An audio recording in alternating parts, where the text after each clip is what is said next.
Good morning, everyone, and welcome to the At the Water's Edge podcast, where we look for insights beyond the headlines to take a practitioner's view on national security and geopolitics. It's the 25th of March, 2026. Let's get started. So, we are seeing drones all over the place in Iran. These cheap Shahed drones that can fly all over the place and blow stuff up at will. And they are a royal pain in the butt to shoot down at scale. Counter drone technology has been top of mind for the US military ever since we started seeing the employment of cheap tactical drones in the Russian Ukraine war.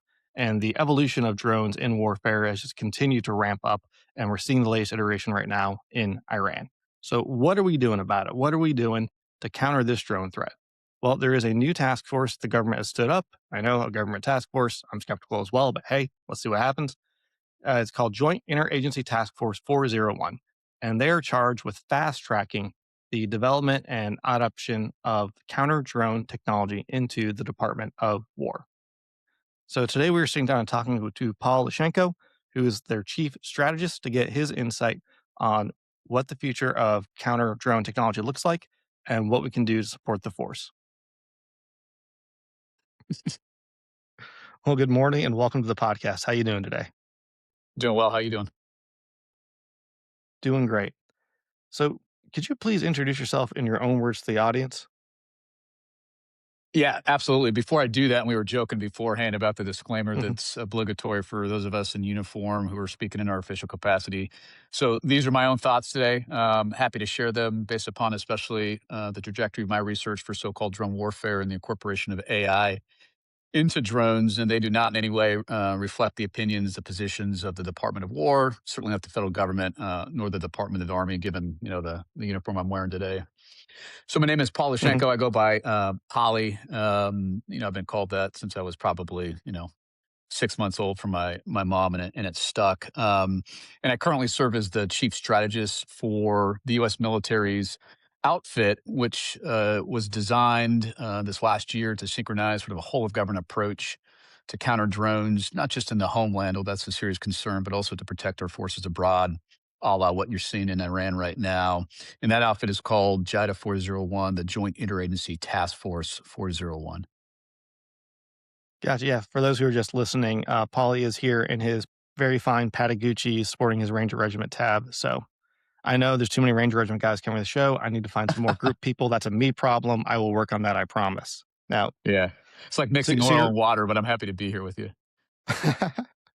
in fairness, I actually wanted to go to Ranger Regiment first. And then I had a battalion commander that said Ranger Regiment is a sham job for officers because the soldiers are so good they don't need you.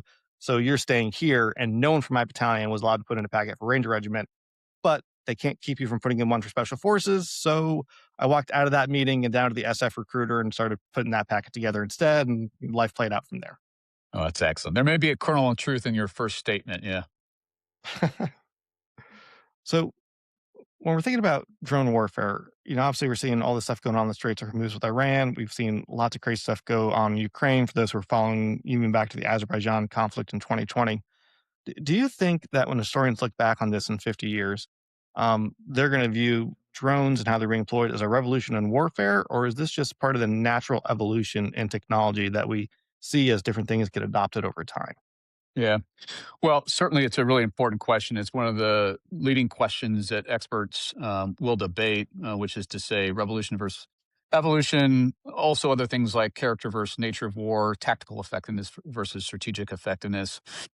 Before I get into this question, and it may be worthwhile for your audience to be aware of my background, right? So I spent the better part of 20 Mhm. years, as you stated, supporting U.S. special operations in all the garden spots that you're well familiar with, Iraq, Afghanistan, parts of Central and South Asia. And in doing so, was like yourself on the initial sort of bow wave of the adoption of these unmanned aerial systems. And because of that experience, what I wanted to do in my research and graduate degrees was really explore sort of bridging the theory and practice of drones, not just in the way of tactical and strategic effectiveness, but also in terms of questions like perceptions of legitimacy or public attitudes of support for these capabilities. The other thing that we often confront when we talk about so-called drone warfare is what are we actually talking about? right? There's several different pathologies that people kind of get pinioned against. Some people will conflate drone warfare, drone warfare with the platform itself. So think like the MQ-1 Reaper and the Predator MQ-9 that follow that, and there are other capabilities, the Global Hawk, the Raven, so on and so forth. Others will just kind of reduce the practice of drone warfare to the platform for targeted killing, right? So trying to find, fix, and finish a high value target, or just kind of one modality of warfare, counterterrorism, if not a broader sort of evolution of warfare towards remote warfare. And so, in the background of your question about evolution and revolution, are these debates which people are circling back to right now after having contended with them 10, 15 years ago. And so when we talk about revolution and evolution, and what drones mean for these concepts, we first have to define what these concepts are, right? And so when I take a look at revolution in military affairs, so-called RMAs, by the way, there are those who say that the last RMA was the first Persian Gulf War with sort of net-centric warfare, integration of sensors. It's one school of thought, at least. And Andrew Karpevich at University of Chicago is sort of the leading theorist surrounding RMAs. They'll really not take a look at just the hardware that's emerged, right? But also the implications of hardware across what we call dot mil PFP, right? So that's a big military term or acronym that talks about sort of the doctrinal implications of emerging capability, the material itself and what it can provide at scale. So tactically, operationally, strategically, and a whole host of other considerations to include training, policy, the implications for leadership. And so when we take a look at drones from that lens, I don't think what we're seeing right now is a revolution in military affairs, at least in the US military context, so much as a evolution of the application of violence due in part to this new tool. And so, really, what we're talking about there is the shifting character of warfare, which explains the moderating effect of technologies, AI, artificial intelligence, cyber, and drones on the way that soldiers, sailors, airmen, and Marine will apply force. And just to punctuate this, what we're not seeing in the US, like we're seeing in Ukraine, is a wholesale adoption of new drone and counter drone companies, battalions, brigades, divisions, so on and so forth. What we are seeing is an adoption of existing military occupational specialties, let's say aviators and so on and so forth, that would gain sort of lessons from Ukraine to align planning to contend with drones on the battlefield and deploy these systems as well. And so, mark me on the wall for someone who thinks that these capabilities are more evolutionary than revolutionary. I will say as a caveat that where I think we could potentially talk about sort of revolution in military affairs is with the integration of AI into drones such that they produce lethal autonomous weapon systems, right? And this opens up a whole host of questions about the extent to which AI has shifted warfighting on the modern battlefield based upon what happened in Gaza, what's happening in Ukraine, and what's happening indeed in the war against Iran. Do you think that the wide-scale adoption of drones in various capacities by various militaries, even though itself is not a revolution in military affairs, do you think that's setting up AI to become a revolution in military affairs? I think it potentially could, right? And so, what is AI? I talk a lot about AI with different military and sort of civilian or public audiences. And the first question I ask is, how do we define artificial intelligence, right? There's a tendency, much like with drones, to conflate it to the algorithm. But AI really is a function of compute power. This is why you see the emergence of large scale data centers around the world, to include especially in the global south. It's about the algorithm, and it's especially about the data. And so, the extent that AI has had implications right now, it's really across what we would know, Scott, as sort of low density MLSs, or really important warfighting functions like intelligence, sustainment, and so forth. And so, I think where that changes, meaning that we draw upon AI to hasten the targeting cycle. Of course, we're aware of what Israel did in Gaza with Lavender, Where's Daddy, and these other sort of decision support systems. I think where this becomes different and interesting is the incorporation of AI into drones, such that we can proliferate drones at scale, so small, commercially available drones that are easily weaponized, all the way up to large arm and network drones, which is really the central thrust of my research empirically, the Reaper and the Predator, and then deploy these to do our bidding on our behalf. And really, from a campaign perspective and planning perspective, is use them simultaneously in different theaters potentially to create multiple dilemmas that would create windows of opportunity to, I don't know, overcome anti-access aerial denial, right? So this is really important for the joint warfighting concept. That's much harder to contend with, and then the countermeasure becomes certainly a more serious adoption of AI decision support systems to reduce especially the cognitive burden on the joint force to contend with that from our adversaries. Gotcha. That seems like a very typical thing for the American military to come up with. Let's scale this like crazy and throw tons of resources out and develop these very high end technologies. I think it's interesting that you first started talking about drones. And you went through the MQ-9, the Reaper, these larger platforms. Most folks, when they think about drones these days, the first interaction that they have with it or awareness of it is the war in Ukraine, where we've seen this proliferation of extremely small unmanned systems. What lessons do you think we should be drawing from that war, and how do we get from what we've seen going on in Ukraine to the capability set that you just described? Because it seems like we've been watching a very low end use of drones at mass scale. And if I understood what you said, yours was a very high end use combined with AI that really only a country like the United States would probably have the resources to pull off. Yeah, I mean, this is a pretty complex question, right? We could probably spend the entire time talking about it. I mean, the lessons from Ukraine, which I think are actually consistent with broader sort of trajectory of warfighting, not just based upon Ukraine, but based upon Israel's sort of approach to Gaza, and you mentioned Azerbaijan.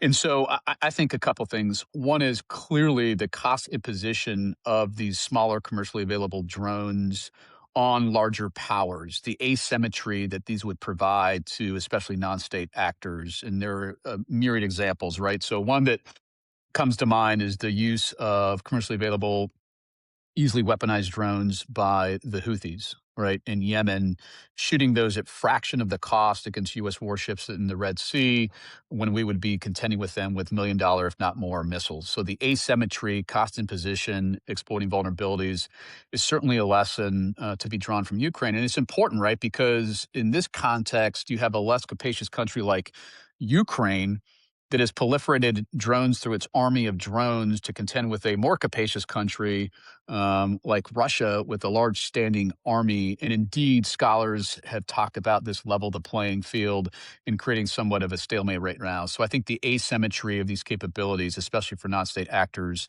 is a really important lesson that we ought to draw from Ukraine that I think is on stark display right now during Operation Epic Fury with Iran vis-a-vis Israel and in the United States. And that's no secret. I mean, our soldiers who have been killed in the region have been killed by these one-way attack Shahed 136 drones launched by Iran.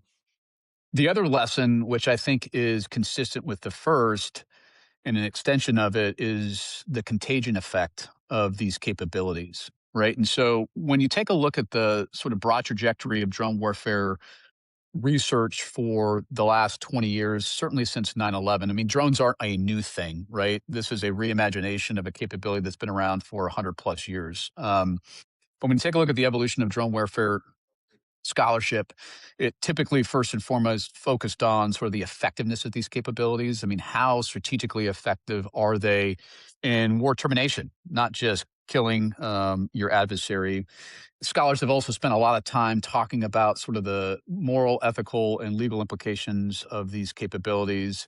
Much less attention has been paid to the implications of drones for non-state actors. But we know that trans-regional terrorists or violent extremist organizations are mostly what the United States will continue to confront on a day-to-day basis, aside from the consistent concern for a great power conflict, let's say with China in the Indo-Asian Pacific. And so another lesson to be learned here is just the ease of adoption or uptake of these smaller drones by non-state actors across the world. I mean, it takes a lot of technical wherewithal and financial resources to actually adopt a large armed and networked drones or drone, right? It also, and this is something that surprises most people, takes actually a lot of people to operate a large armed and networked drone. I mean, 200 plus from the ground control station all the way to the operator, the sensor operator, the intelligence analyst that would support the operations as well. And so the ease of uptake is something that's really serious as well. And then the other thing, which is central to what I do on a day to day basis, is a third lesson would be the implications for drones on homeland defense, national Hmm. security. And I think you see this clearly reflected in the recent national security strategy.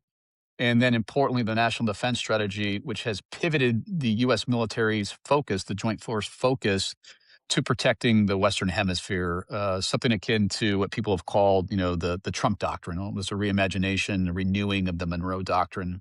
And so a lot of what we're doing in the US military right now is attempting to right size our approach for homeland defense, right? There are other examples, but I think these three lessons are really key to understand sort of the trajectory of drone warfare and why this isn't just a capability which is reserved for distance battlefields. I mean, it's on our shores. It's on the southern border, right? It's Yeah. at stadiums coming to, an event near you any day. Yeah. Two interesting observations that have come out of the Iran war. Um, well, one is just how cheap and easy it is for different folks to operate these systems. But two is the targeting of civilian infrastructure as a form of escalation. We've seen Iran go after oil fields, seen them go after desalination plants. They've ramped that up and backed it off at different times. And who knows, by the time this comes out, we'll be on the escalation ladder with that. But when you take these cheap drones' ability to target civic infrastructure, combined with the ability of small violent extremist organizations to operate some of these cheaper systems, it does seem like there needs to be a reimagining of how we perceive American defense at home, because it almost seems like it's inevitable that somebody's going to get their hands on one of these smaller systems and fly them into some part of the power grid and take something out at some point. Um, do you think this is something that we're taking the right steps towards addressing? Absolutely. And before I get that, because get to that, this is another complicated question. So drones on their own are actually a really interesting puzzle. And there's some great research that has come up recently from my colleague at MIT, Eric Lynn Greenberg, who was a reserve Air Force lieutenant colonel, but also serves as an associate professor at MIT. He's got this interesting book that was just published called Drone Revolution. And what he contends with here is a wicked empirical puzzle that, on the one hand, drones used on their own will create the tendency for a moral hazard. Just because I have the capability, I can use it. And indeed, one of the strategic benefits of drones from a political perspective is that I can use them in demonstration or a signal of resolve. I'm doing something to get after a threat, right? But in doing so, I sort of circumvent democratic accountability and oversight for these strikes. And by the way, you just point to president after president. Obama was known famously as the drone president to sort of evidence this. But on the other hand, right, what happens with the use of drone is actually a de-escalation of conflict. Right. And so the example par excellence here would be the Iranian shoot down of an MQ-9 Reaper years ago under the first Trump presidency that resulted in no action from President Trump. In fact, I think the famous quote or anecdote was, "It's just a drone, it's uninhabited, we can weather the storm." And so when we take a look at drones in and of themselves, they actually provide interesting benefits politically and then strategically to sort of dampen down the toasons of war. I think what you're seeing right now is something a little bit different, which is the integration of drones, small, medium, and large, right, by way of Iran, that are used in concert with conventional ballistic and cruise missiles and other capabilities. And this would be in pace or in stride of a war. As limited as we may want it to be, it certainly is a war.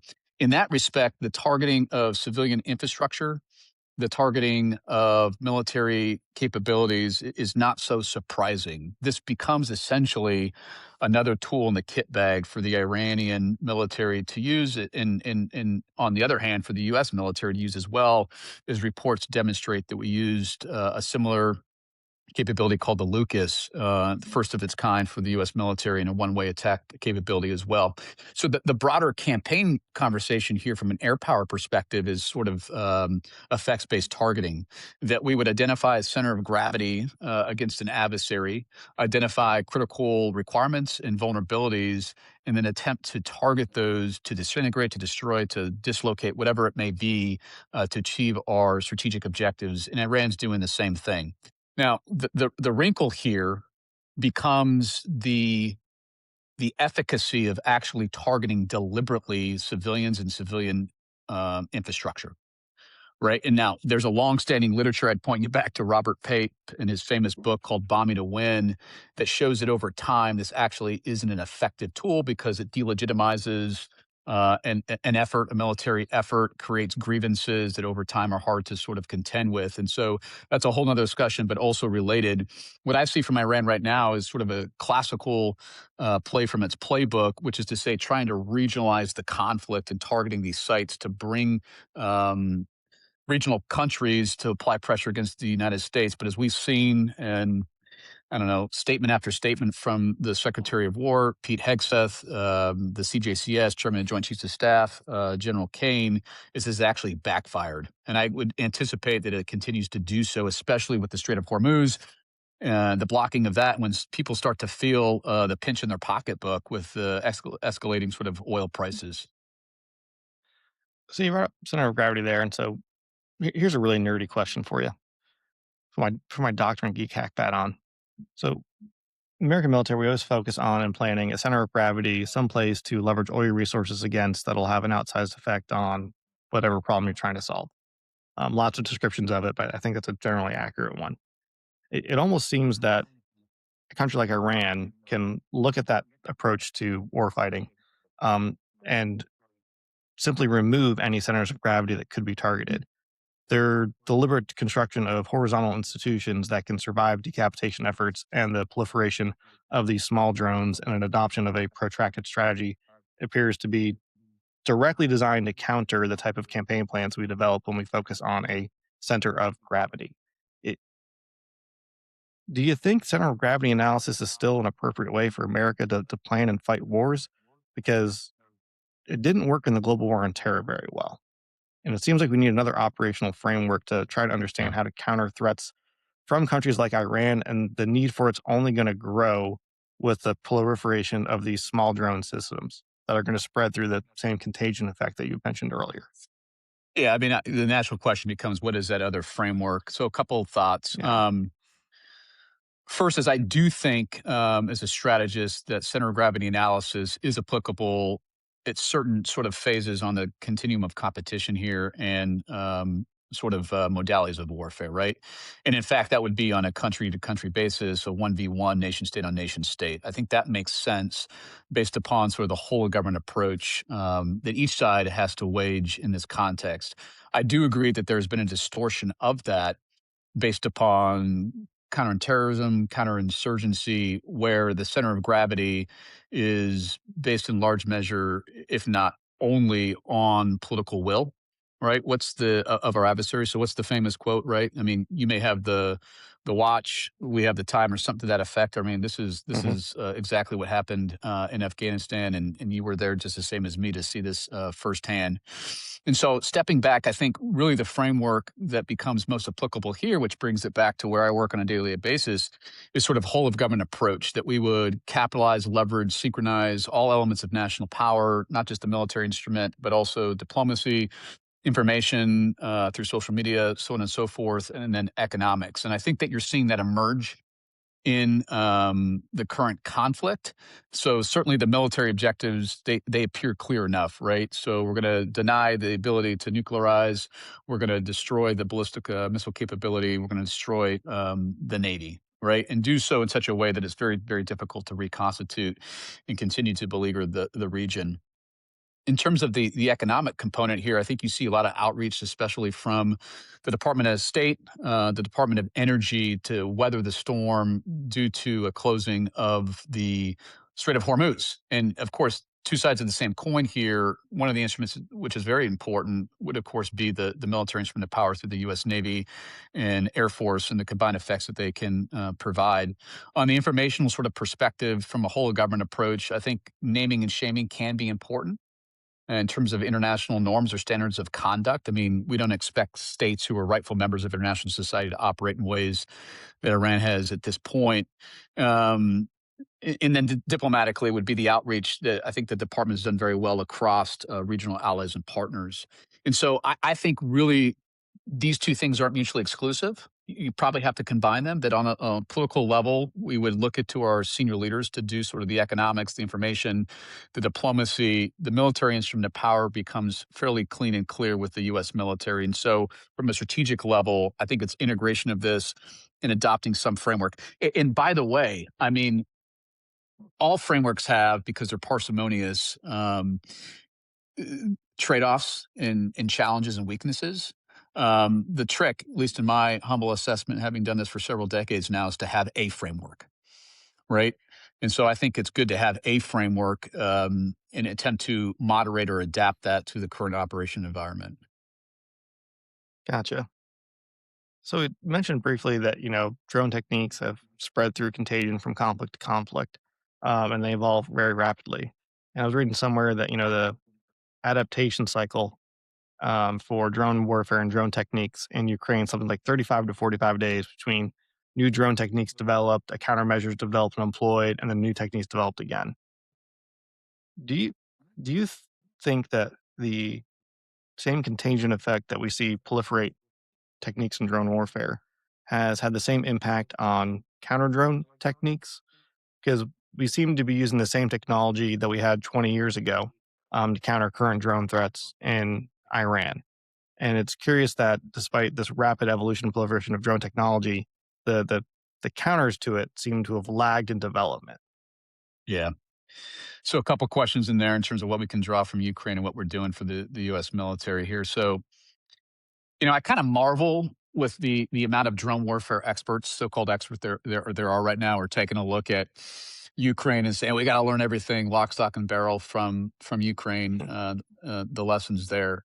I mean, that's certainly true as far as it goes. That this is a war that has put on a pedestal drones again to level the playing field, but it's not a perfect analogy, right? This is an existential threat for the Ukrainians. By necessity, they have engaged in a capability that provides asymmetry against a larger sort of foe. We haven't, certainly, as I talked about before, adopted all the measures from them, but still there's something to be learned there. So, what does that look like in terms of what do I do on a day to day basis? And so, when we talk about sort of the shifting character of war, we talk about we talk about new tools that we can adapt. They already exist. We can adapt, and then we talk about innovation or building novel technologies. And I think we're seeing that right now from the U.S. military. Certainly, there's a recognition that we have a laborious sort of procurement cycle. But the measures that the Secretary of War Hexeth had taken are designed to overcome that. And so, in the last year or so, we've had a litany of executive orders that have designed the department to move very quickly on getting new tools, drones especially, but also counter drone capability.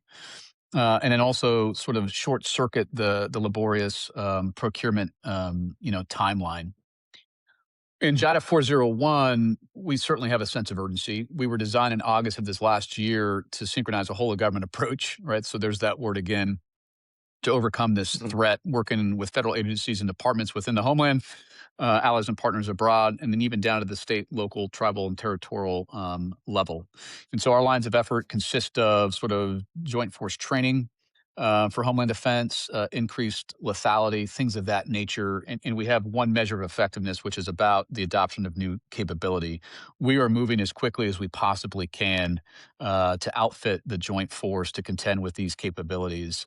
One small example would be tech transfer from Ukraine. So you've likely read recently that about 10,000 MIROPS capabilities, which is essentially another drone that's designed to defeat an adversary drone, were shifted very, very quickly to Ukraine to buttress our defenses. There are a whole host of other considerations to include what we're doing at the southern border, right? So this is not lost on anybody, and we have like a startup mentality to sort of adopt a VC or venture capitalist term to try to move pretty quickly to outfit our forces with capability. By the way, just because you're using a pre-existing capability that would be designed for sort of a group 3 drone, we call it, so a Shahed or higher, a veritable missile, and not something like a small drone, is not necessarily a bad thing. I mean, again, I marvel at sort of the ingenuity of our soldiers across the army, at least, but also the joint force, to be able to adapt these capabilities. So we're doing an awful lot in this space to try to align funding, try to align procurement to meet urgent operational needs, both at home and abroad. How is that procurement process getting improved? Because, one of the basic things that folks are reading about in the news is that we're using $1 million missiles to shoot down, $50,000 drones, and our industrial base just physically can't produce enough to keep up with demand, whether it's our demand, Israel's demand. Um, South Korea's losing resources, and they actually have a nuclear armed rival right next door that can reach the United States. So we're sinking a lot into this conflict, and it's not certain, even if it stopped today, how long it would take us to replenish our current supply of counter drone equipment. So, what has been happening to reduce the cost of counter drone technology and speed up the adoption through the procurement process? Yeah. So a couple things. In the framework I want to use here, just making some notes, is sort of strategically, operationally, and tactically. So all the way from the battlefield up to what we do to synchronize plans on behalf strategically of aims and objectives, right? So strategically, these executive orders coming from the Department of War and indeed the White House, right, for drone dominance are really important to send a demand signal to industry partners to calibrate their R&D or research and experimental sort of efforts for drones, but especially for counter drones. That's significant. And what that comes with is a lot of money, right? That we would contract to get capabilities fairly quickly. Operationally, and this is where JIDA 401 is really important, is our governance, right? And so there are other outfits in the past that were designed to do this sort of thing, in part that JIDA 401 is doing, but they really lack sort of the structural alignment. They lack the authorities, and they lacked access to senior leaders to make decisions on critical technology, certainly for large pockets of money. And so our governance process is really important to synchronize all services pursuant to a common end, which in this case is force protection and homeland defense. When we talk about where the rubber meets the road, how do units across the joint force get access to these capabilities? We just built what we call a marketplace. Right. So this is in a virtual space that would have available across sensing, affecting, use whatever framework you want, detection, track, identify, whatever, these capabilities been in such a way that have been certified that people can purchase very rapidly, should they have access and a need to have access to the website, right? And so I think what you're seeing right now, as opposed to what we had even a year or two ago, is an alignment of the strategy, right? With sort of our operational governance approach to make this move very, very quickly, and then actually putting in practice or operationalizing the intent of senior leaders through things like the marketplace. Now, it goes beyond that, of course, with tech transfers, with our outreach for data standardization, rather, with our key allies and partners. Secretary of Army Dan Driscoll just sort of launched an initiative to do that with allies and partners. So we have uniform data to work through some of our systems, right? And so the approach is actually pretty sensible. Of course, you know, there's a bureaucracy to make sure that we're using taxpayer dollars judiciously, right? But I see here, unlike in my previous jobs within the Pentagon, a concerted effort to move very, very, very quickly in this space. And for good reason. I mean, we have people who are Mhm. dying and who are actively held at risk because of these capabilities abroad.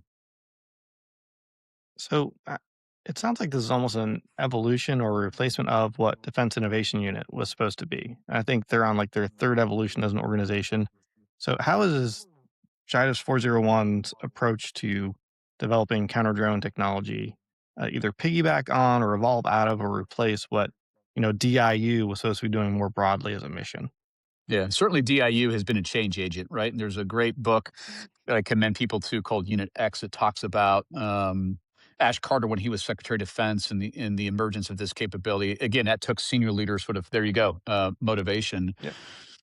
So the reality is, and I'd point your listeners to the action memos that established, they're all publicly available, that established JETA 401 is that we have assumed some of their responsibilities, certainly in terms of governance of the money that they had at disposal. And so this takes us back to the previous administration and what was called the Replicator Initiative.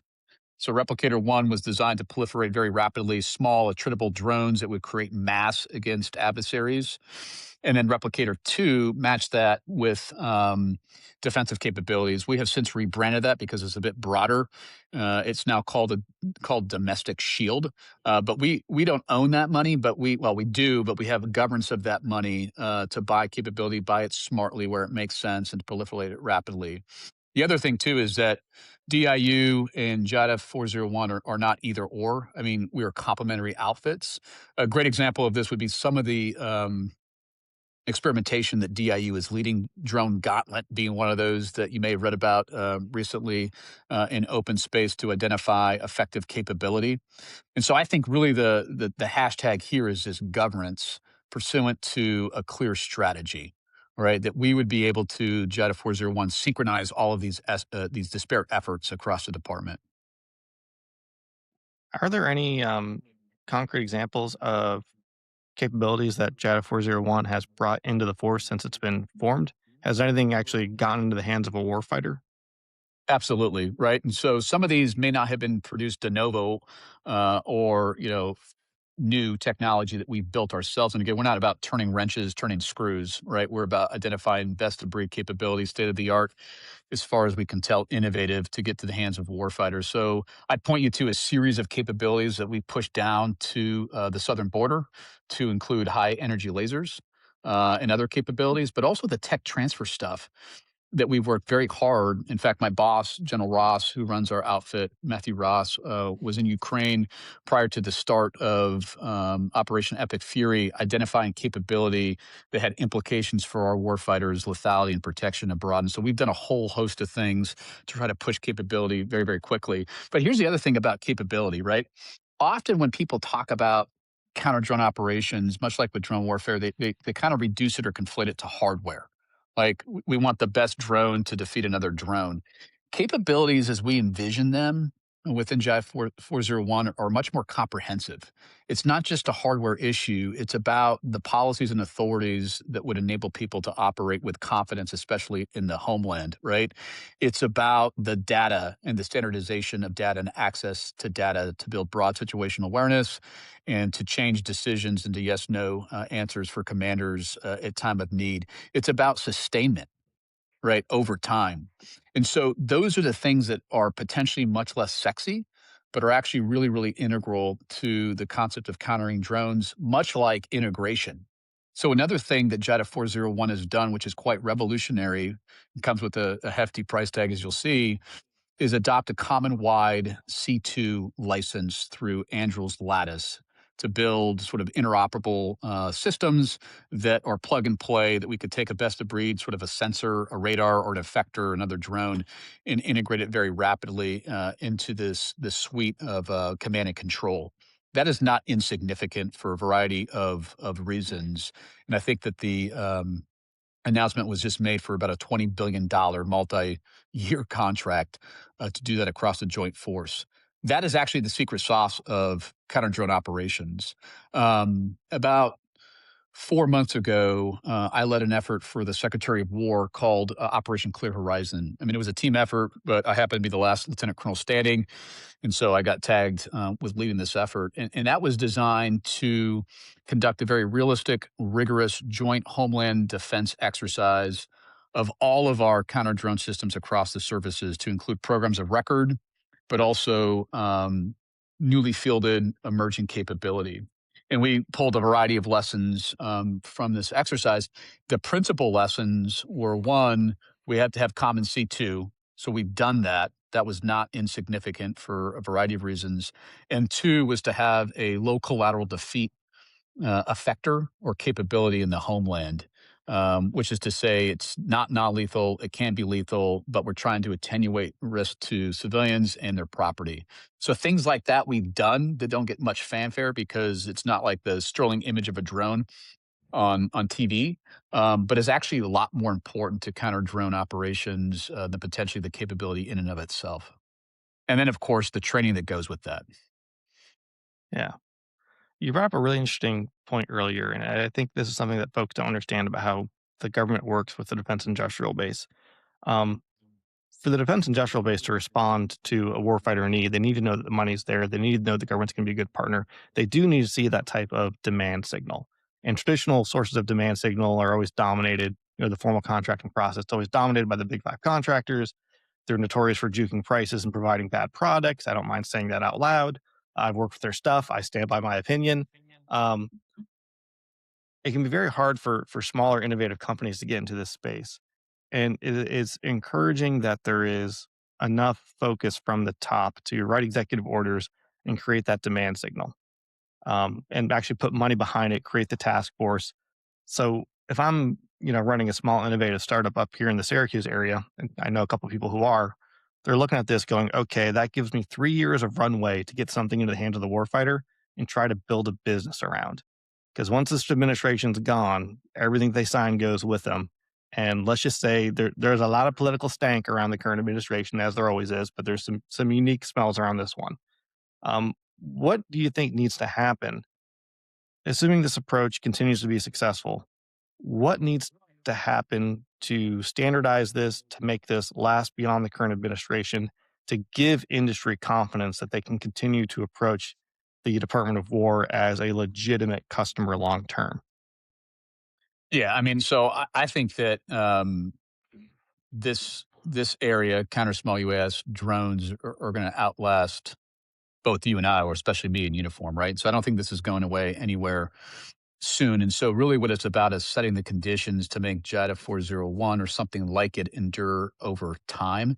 And so, those very tough bureaucratic conversations or something that I'm really involved with at this point. And so, I think we're setting the conditions to make this an enduring capability. I'll call it that capability for the Department of War that will last well beyond my retirement if I'm not fired before then, right? And so the real question becomes, what do we do to incentivize and to encourage small businesses to invest in this space based upon the challenges that you've rightly identified? I tell you that General Ross and our senior acquisition officer, we don't care who you are or where you come from. We care about the capability comprehensively defined that you can bring to bear. I can't tell you how many times on a daily basis that I get contacted by small emerging businesses that I then flip to our real acquisition experts to have a conversation. That is taking place, and that's heartening. The other thing that we recently did was have a very large scale industry day with hundreds, if not thousands, of industry partners who came to learn about JIDA 401, learn about our governance of resources and where they can fit into this broader tapestry based upon what other capability they bring in terms of detect, identify, track, and then defeat. And so, based upon the demand signal, which is really, really important from our senior leaders, we were putting in action a framework that would encourage these small businesses over time to be successful, at least in bending the ear of our leaders and then demonstrating their capability in a myriad of exercises that we put on. Gotcha. If you had to identify the biggest bottleneck in getting effective counter drone technology into the operational force, what would it be? Is it the actually having an effective counter drone technique? Is it producing it at that scale? Is it distribution? Is it training people on how to use it? Where is the biggest bottleneck between us and a force, 3 years from now that is fully trained and equipped to the extent possible to mitigate the threat of drones at the tactical and operational level? Yeah, this answer, actually may surprise you, and your listeners to a degree. So, the first thing is, I think, a mindset shift that we're trying to encourage in JIDA 401 right now, and that's not just about differentiating between hardware and the more comprehensive understanding of what a capability is. It's about potentially going back to the future in reviving fundamental maneuver warfare concepts that are applicable to the counter drone space. And what do I mean by that? So you went to Ranger School. I'm a Ranger. Small unit tactics, things like protecting yourself, your foxhole, and improving your position through obfuscation, concealment, cover, dispersion, shifting of patterns. Those things are really, really important. They're passive. And again, they don't get much attention. And so, what we're trying to do, JEDF, right now is sort of shift the mindset from exquisite capabilities that do cost, quite a bit of money, although we're trying to reduce that to something that we're much more familiar with in a maneuver sort of context. We're writing a book right now for JEDA 401 that will be a sort of foundational or capstone document that will guide the joint force, but also federal agencies and departments through this mindset shift. And so I think first and foremost, it's understanding that protection principles are enduring across time and space, and we got to treat them seriously. And by the way, don't take my word for it. I mean, there are other experts across the Army and the Joint Force. I'd point you to what the 10th Mountain Infantry Division had done in Iraq and Syria to protect itself after some crucial moments of learning. They now have an academy that they put on at Fort Drum, and you're well aware of that based upon your time up at Fort Drum. And so I think that would be one of the first Um, things. Yeah.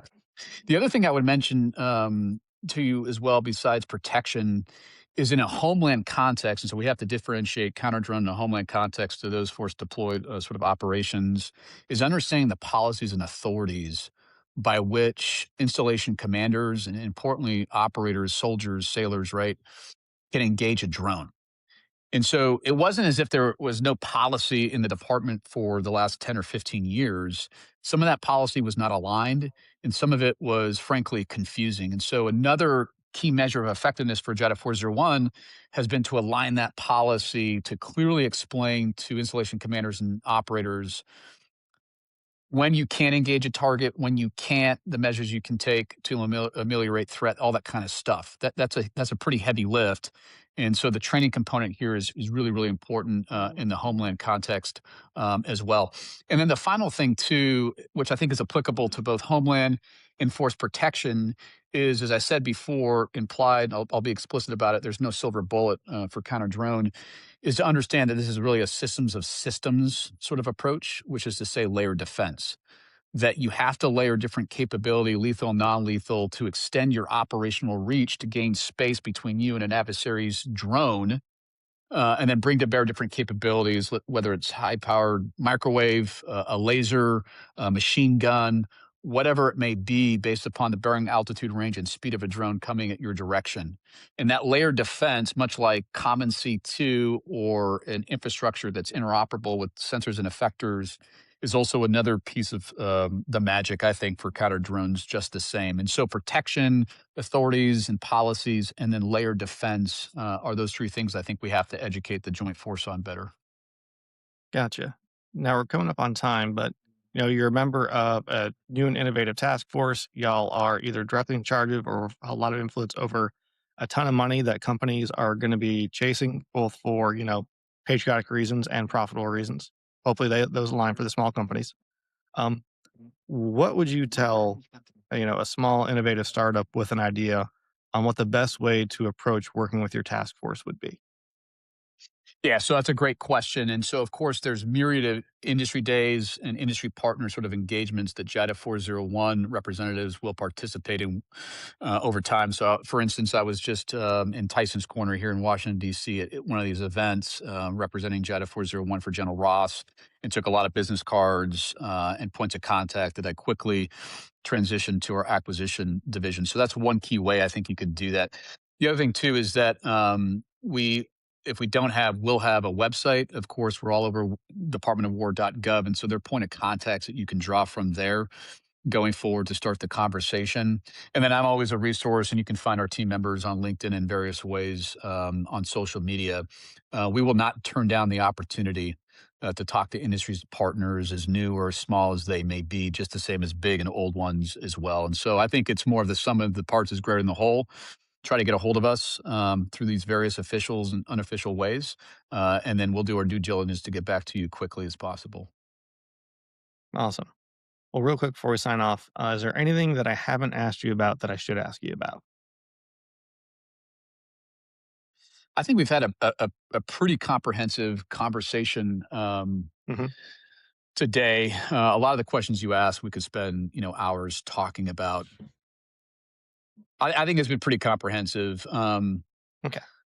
I will say that the last part that we talked about, the shift in mindset of protection authorities, policies, and layer defense and common C2, that stuff's really, really important. And it's all that back end work that JIDA 401 is doing right now that's going to enable us to be effective as a joint force in protecting ourselves against drones going forward. There is no loss of a sense of urgency Yeah. in our organization, nor among our senior officials. I mean, I was joking with our team today that this feels like we're deployed and for good reason, right? Because soldiers are dying, we have a war, but this is going to continue to be a really, really important initiative for us going forward. And so I just offer to your listeners here that when we talk about a capability, a drone, a lesson from Ukraine, all the back end work that we're doing to make sure we get this right is really important.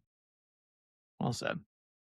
Well, Polly, thank you so much for spending time talking with us today. Appreciate the insights and the updates on what we're doing with drone warfare. Wish you guys nothing but the best and absolute success going forward, because the work you're doing literally saves American lives. So God bless you all. Thanks, Scott.